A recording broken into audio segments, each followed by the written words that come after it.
La llei de l'hivern de Gemma Ventura Ferrer és una obra del 2023 que ara han editat a la butxaca i aquest va ser un dels motius pels quals em vaig comprar aquest llibre fa unes setmanetes.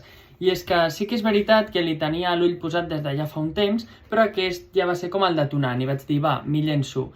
M'ha encantat, crec que és un llibre d'una qualitat més que excel·lent, o sigui, no m'estranyaria gens que en qüestió de pocs anys estigui en els llibres de text i que per tant s'ensenyi com una part de la literatura catalana fonamental.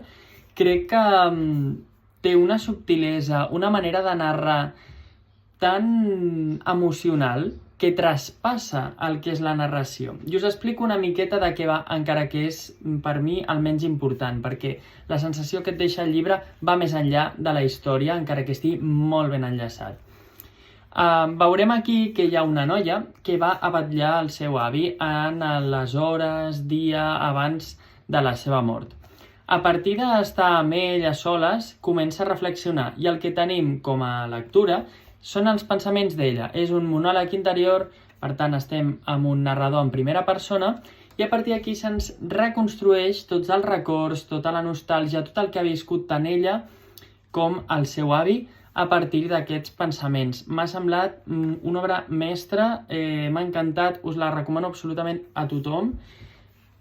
Només puc dir coses positives d'aquest llibre i és que us el llegiu, que l'aneu a buscar, sigui a la biblioteca, sigui a la botiga, no sé, crec que val la pena tenir-lo a casa, de veritat. Ara m'arrepenteixo de no tenir l'edició de tapa dura, perquè és que increïble, del millor que m'he llegit en literatura catalana en els últims mesos, jo crec. I què més us puc dir?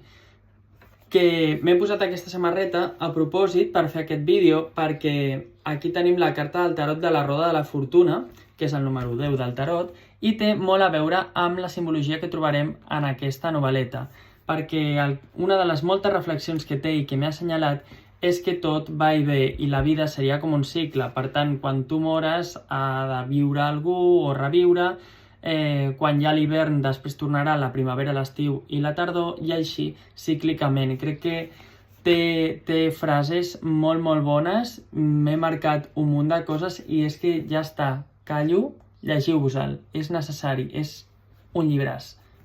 Adeu!